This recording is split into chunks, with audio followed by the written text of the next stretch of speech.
good morning, depending on where you're joining us from. Ladies and gentlemen, it is my pleasure to, for the second time, welcome you to a series of our online talks and webinars on the topic of building investor-ready teams, on the topic of people and culture, and on the topic of scale-ups, enterprises, and differences between Central Eastern Europe and US in business and in innovation. As I mentioned, this is the second out of the two webinars in this series that are organized in collaboration of HR4U, Diaspora Service, Recruity, and most importantly, supported by Waitili and the US State Department. Waitili is one amazing program that every year connects European entrepreneurs with United States ecosystem, where they are connected with the most suitable ecosystems for their business to growth and the best possible mentors that they can learn from. My mentor was Andrea, and I'm pleased to announce her and pleased to have this chat with her. Andrea is a person who taught me a lot about startups, a lot about the US culture and the speed they operate to. And without giving too much away, this talk is going to be in comparison to the former, where we talk more about talent, about HR, about operations, whether it's about startups or enterprises. This one's more going to be about founders and about resilience. So if you are connected to the ecosystem here in the Central Eastern Europe or in the United States, stick around. Feel free to drop questions in the chat. We will prioritize them. We want to hear what you're asking as well. Andrea, awesome to chat with you as always, both informally, formally, professionally. Thank you for joining. Thank you so much, Danilo. Thank you. And thank you so much to American Council and Vitally that not only connect us, but really is supporting us on, I believe it's over a year maybe already. Yes. Just staying together and, learning from each other. And yes, I'm pleased to mentor officially Danilo, but definitely I'm learning a lot about the different culture, different attitude, different startups you are connected with. So pleasure to be here. And yes, as Danilo mentioned, today we will be focusing on future-ready founders, leadership, communication, emotional resilience. And as you said, American dream is the sky is the limit. So yes, high growth startups. That's our goal to discuss and to aim basically. So yeah, as you've mentioned, I am the founder and CEO of HR4U Solutions, basically company that started its journey after I would say maybe over 15 years of experience in the HR and background in the corporate world. Corporations like Beckard, Emerson, IBM, and so on. And after really being in a position of HR manager, director, leader, I set up my own boutique consulting company in 2014. So I'm the founder by myself, as well as trained coach and accepted, vetted coach by the Forbes Coaching Council here in America. So I believe this whole discussion would be mutually beneficial and beneficial to our listeners. Amazing. That's an awesome trajectory, and I'd really like to kick off with the questions, since about a big part of your career was empowering people. In the first phase, it was empowering people in big systems, and in the second part, it was empowering founders in scale-ups, in startups. What brought you from the point one, from those big systems? What brought you to the journey of wanting to be in this very much high-paced probably equally complex, but you'll be the judge of that. You saw both sides of the coin. What brought you to working with high growth startups? Thank you so much for the question. Oh my goodness. Basically, I had a privilege or blessing to be with the companies when in Slovakia, when all the investments were just raising up from the Western countries. And it was early 2000. So many small companies were getting private, and we were in a huge ramp up of growth. So I had a chance to experience after my bachelor's graduation basically 25% unemployment rate in my hometown, which is crazy right now even to about. All of years basically the unemployment definitely, I cannot say vanished, but when you have unemployment within 4 or 5%, especially in the west part of Slovakia, as it used to be, it was a huge opportunity to do crazy stuff. And my brains operates in a maybe strange way, but with the analytics and data, which I like, same as you do, Danilo, I believe, find very unusual ways to solve whatever problems or issues. I call them always challenges, and this is what I learned mainly in the States, where I was as an exchange student in 1993, so very long time ago, but also thanks to my studies, because I studied at American University, which is very different culture, very different approach. And the biggest difference I see as a post-communist countries where we used to collaborate on a different level. Like in a schools, it was, I would say, also accepted to cheat. Not accepted, but like cheating was something which was not, of course, welcomed, but within the student population, it was quite an usual part that time. But in the America, it's something you will never do. And not because you cannot, but because of the resilience and integrity that you have in yourself. So that's one thing I believe it's important to mention when we are speaking about also the resilience and a different attitude and the different cultures we come from. So whatever you say in the States, especially definitely here in Texas, and you agree on, you do not need to confirm it via email.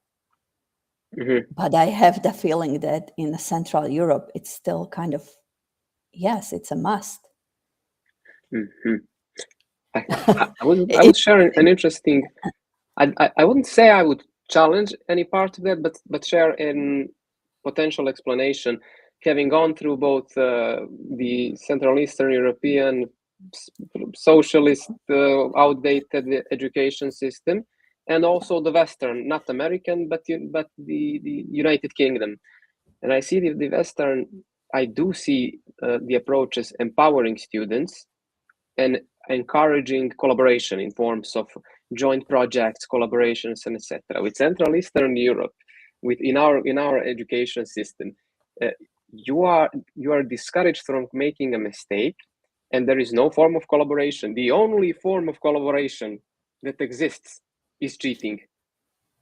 So, and that is prohibited. Yeah, So there yeah, is also that perspective.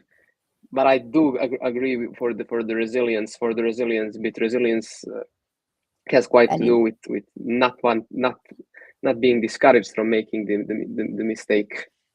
yeah, yeah, yeah, yeah. Uh, and we've mentioned it also last time during the webinar, I believe, that basically just through the mistakes we learn and grow. Mm. And you are just welcome to do a mistake, and you never are ashamed, even if you are speaking about your mistakes, because you learned from it. So that's probably, I believe, a different angle to look into it.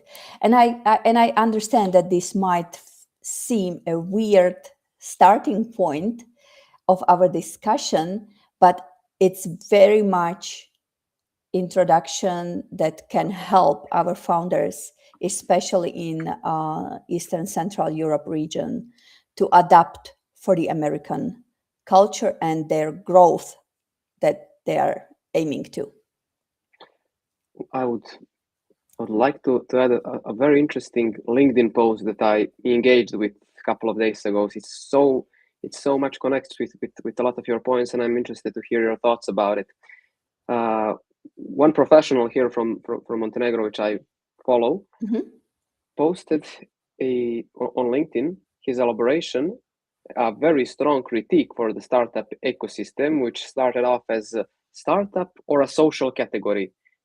And the critique for it was that there are a lot of startups in the region who are surviving off grants for 7, 8, 10 years in product validation phase, product market fit Mhm. phase, which are not changing the direction of what they are doing.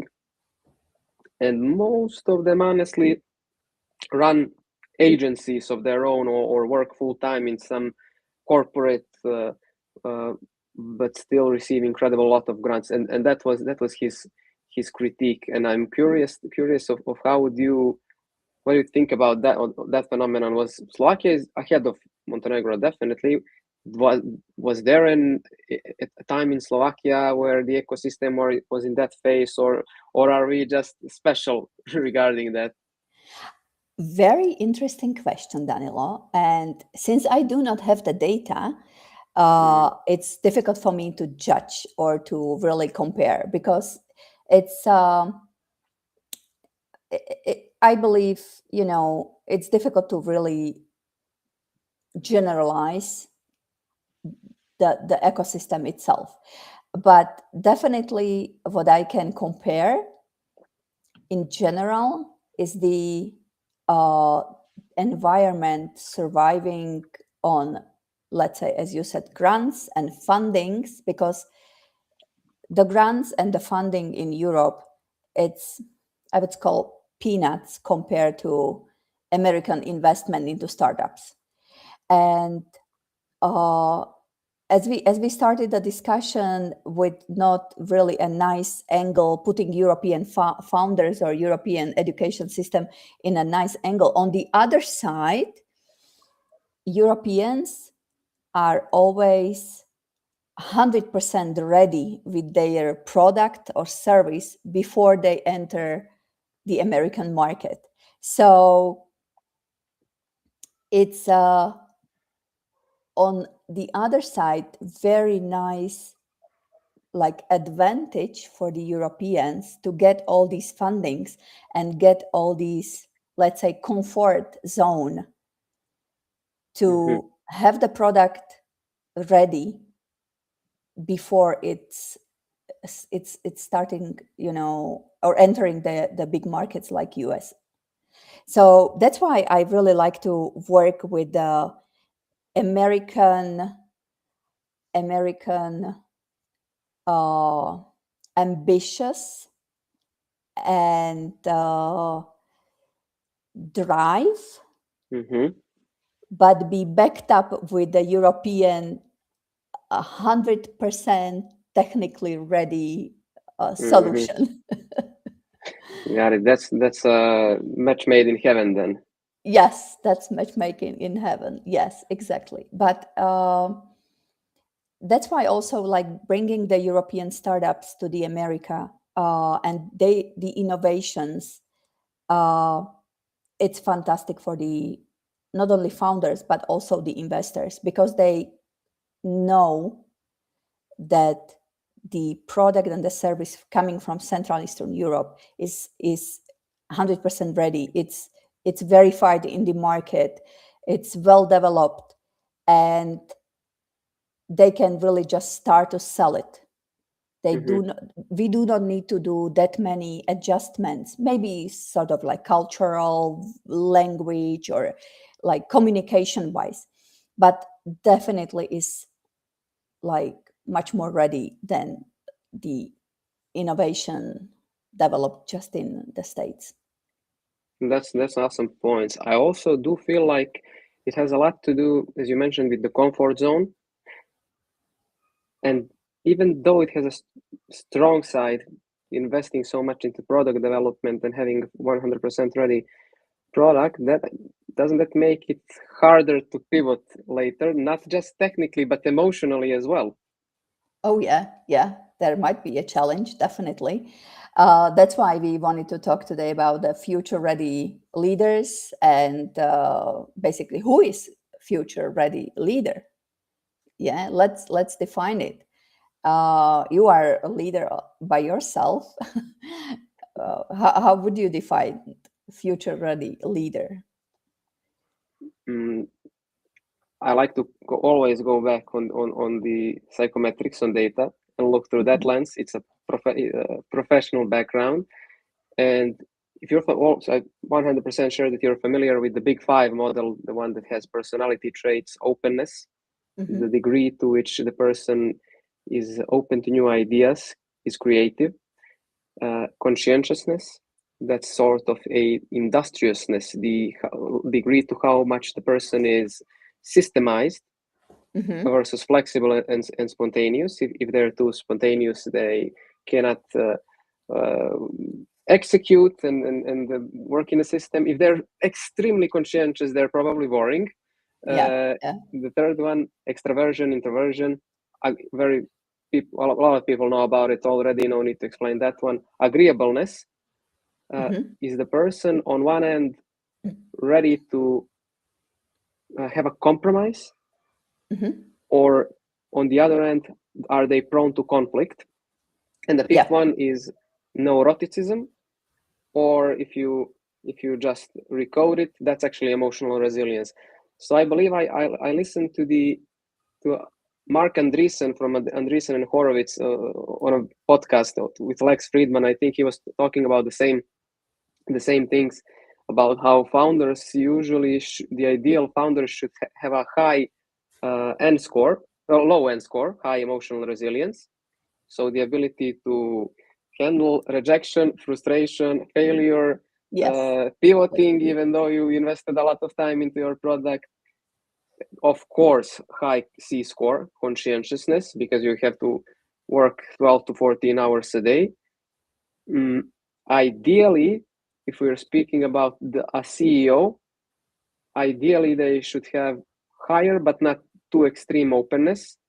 Being too creative or divergent can, in my humble opinion, sometimes spread things in too many directions. Mhm. Extraversion should be there, and counterintuitively, agreeableness shouldn't be too high, because agreeable people get along with everybody. Yes. And if you are too agreeable, it's going to be very hard for you to fire people. Sometimes you're going to have to fire uh, employees, sometimes clients. And then it's and then Okay. it's I mean, I had bad clients. I probably am pretty sure, not sure if you did. Sometimes it's also necessary. And also enterprise negotiations, if you are a 25-year-old founder, it feels very unnatural when a prospect from Big Samsung, corporation. big Yeah. corporation, any, I would just Samsung as an example. I never had contact with Samsung, but something very big, a big corporation asks you, can you send me an offer? And you know that you cannot send them an offer, you're gonna lose the deal. You have to say, no, I can't, I won't send you an offer. Not, of course, not in that way, but you need to have the ability to say no. That's my picture. Danilo, 100% agree, especially with saying no. Otherwise, founders very easily can burn out. So, my priority maybe cluster it a little bit differently, but wrap it up as you've already mentioned. Um, for me, also a discipline, like a daily discipline. Daily discipline, I mean, what you already said, like founders working 12, 14 hours a day sometimes. But discipline also means finding days to rest, finding a systematic blocks during a day to, just walk away from the screen and refresh the mind. This is also, I believe, that very, very important. Otherwise, if you are, of course, 25, 30, it's fine. You can really work hard, and the burnout is something you just heard of, and it's not touching you. But as soon as you are, crossing 35, 40, and even higher age, and it's not for your first rodeo, as we say here in the States, so it's not your first startup. Then not having this discipline, not being able to say no, might be very, very dangerous, even for the health, and not only mental health, but also a physical health. And what I would like to also stress is a communication. And, people think that communication is just a soft skill. But I like to see it as a tool, as a systematic way of working, of an approach of CEO, of the founder, of top management team. Because if the communication within a team is functioning and they agree on anything, and as soon as it's not going top down and bottom up, accepted as a feedback, then it's very, very fragile. And your goals, your mission, your strategical desires simply disappear. And especially as the startups are growing, and you need to hire, not only fire people, but you need to hire first. When you are hiring, you are, putting more and more layers within your company. And usually, from my experience, the founders and the founding team or very core team of a company has a huge speed in execution, in decision making. And as the company is growing, you need to wait a little bit for others to absorb the change. So the speed of the whole company is then, declining a little bit, which reminds me one very old joke, like on Love to the hear it. on the HR conference, very famous HR conference.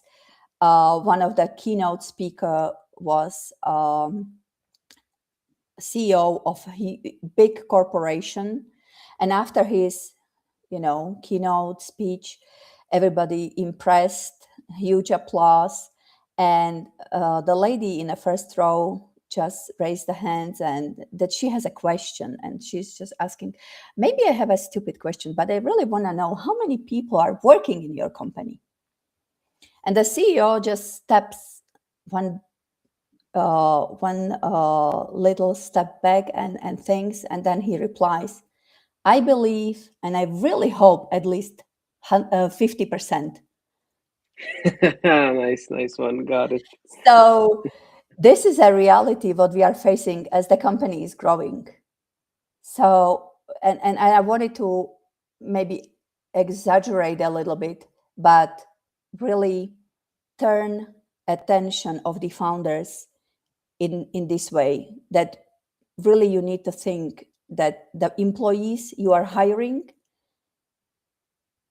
they need to be with you on the same boat, go the same direction, and it's much easier to say than execute. That's why the communication is a tool, it's a hardship, it's a machine, it's a tool of executing the strategy and achieving the goals. It's not only the soft skill for me. I love that. I love that definition. Oh, thank you. I mean, So I'm changing maybe the traditional way how people see the communication, but for me it's essential in a company, because through the communication and motivation you can reach the goals or destroy the company. You can solve the conflicts, or traumatize the relationships. And also in HR for you, I have developed a bumper technique. It's a conflict handling technique that I'm training for over, I would say maybe already 10 years in companies. So this is just a side note. So this is yeah, I definitely agree. So what we've mentioned basically, discipline, you've mentioned the same, I believe, communication and the flexibility, empathy, as you've said, also it's important, listening, the feedback and the employees. And especially in today's world, because of the geopolitical changes, because of the AI revolution, because we are living very unique epoch of new industrial revolution. I 100% believe that we are living in it, and maybe within 5-10 years we will see the first results. What kind of jobs will still be alive? What kind of will have to or are changing already? So yeah, not only geopolitical changes, but also technical AI, technological, whatever. It's never been so flexible, volatile episode in our lives, I would say, as now. it's absolutely hectic, and I honestly love it because the skill sets are changing every 6 months. I remember during my high school years when I was going through and reading some job ads. I don't know why I had a tendency to do so. So it was maybe a spoiler of what I'll focus my career on. I remember when job adverts were defined as proficient in Microsoft Office, has a driver's license, and speaks English. And now, when you take job ads and you see what is required, it's either an extremely niche technical skills, or very broad, everlasting human skills like critical thinking, adaptability, learning how Curiosity. to change, curiosity. Yeah. Adaptability. Yeah. And I believe these are the capabilities, these are the skills that are essential recently, especially not only for the startups, but also in big corporations, because these big corporations are going through the same changes, through the same episodes in their life, and they need to adapt much quicker than ever in their existence, probably when they were small startups, but that was like 50, 70 years ago. I don't know, very long time ago, usually. So yeah, I believe we have covered the most critical points for the startup future ready founder, let's say. There is just one question that I'm really curious to ask if you, Hmm? additionally.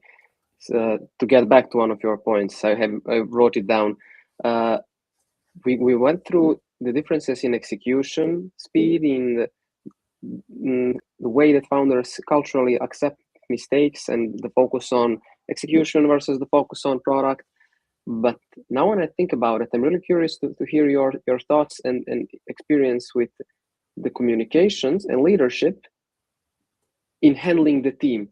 So working with scale ups that come from Europe, Central Eastern Europe, and working with those who are working in the United States, what types of leaderships and communications lessons have you had from observing them? Did you notice any significant differences in that regard? This is a really curious question, and I'm if there are no differences, that's also fine. But really curious to know that. Uh, since I'm dealing mainly with the European startups or out of United States startups, but luckily I had a couple of American startups as a client as well.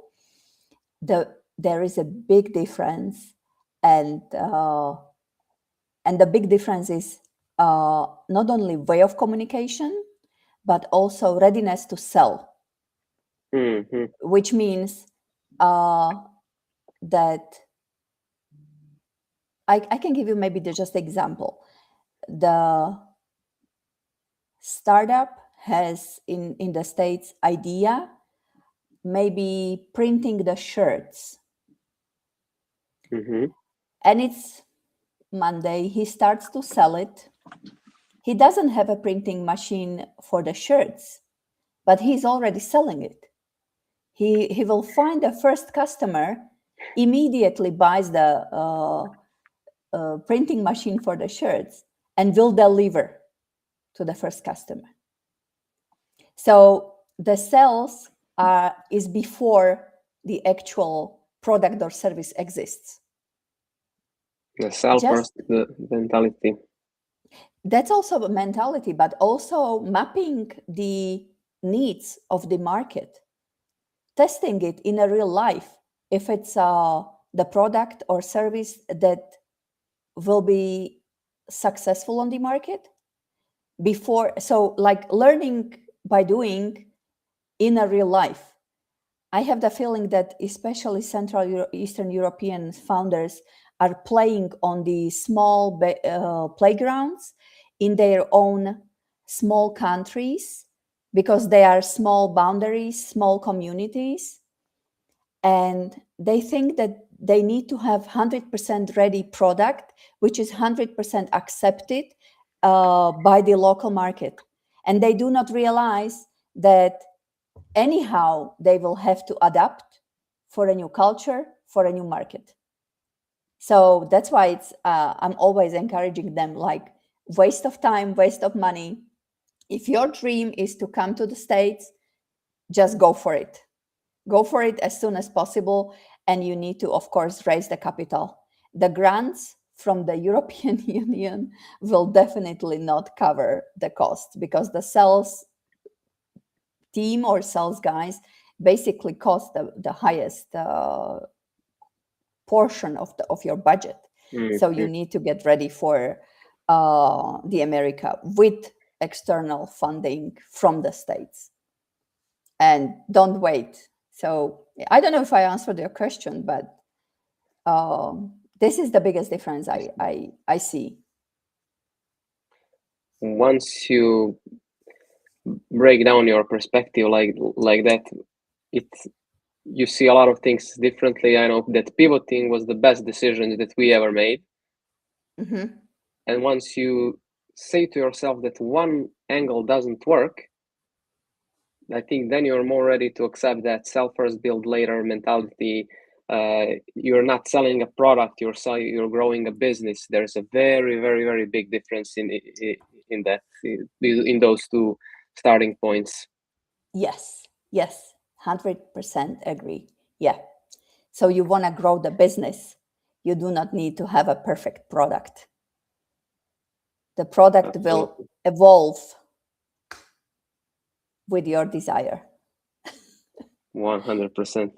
Andrea, one last questions for the topic of resilience. For all of us first-time founders, not those who already had a rodeo, to close this awesome topic with the most interesting point, and that is the discipline to rest. What are the practical steps that they can take to be more future ready, to be more resilient, and are there any cheat and hacks in that approach of finding the balance of growing the company and not burning out? Yeah. I would say very simple things. And I know how difficult it is when you are just behind a computer or brainstorming or whatever. But I can give you an example from my side, because working 10, 12 hours a day, it's nice, but you need to do as we mentioned already, we are expecting the founder having a discipline. And discipline means keeping the deadlines. And one of those or a couple of those deadlines should be a hard stop during a day, couple of hard stops. Walk away from the screen, go outside, go to the terrace, have a coffee outside. When I do the brainstorming, because I have kind of like days in week or like blocks when I'm developing something, and I like to do it outside. Even what I found out, for me, it's much better to have just pen and paper, forget about computer, forget about AI, just go outside and, use my own brain to think what I think. Then I can verify it with the tools. Then I can use the AI to prepare whatever materials I want.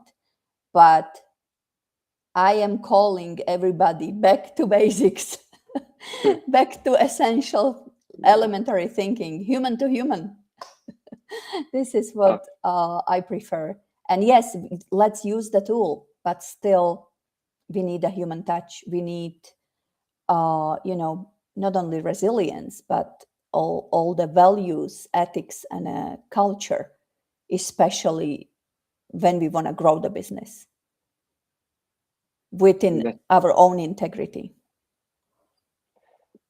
Andrea, awesome points. Thanks so much for that. I think it's a beautiful way to end these two series of webinars, especially that now we're ending with human touch, with ethics, with empathy, with emphasis on those factors. Since on the last webinar, I'm not sure who between the two of us said data and systems more.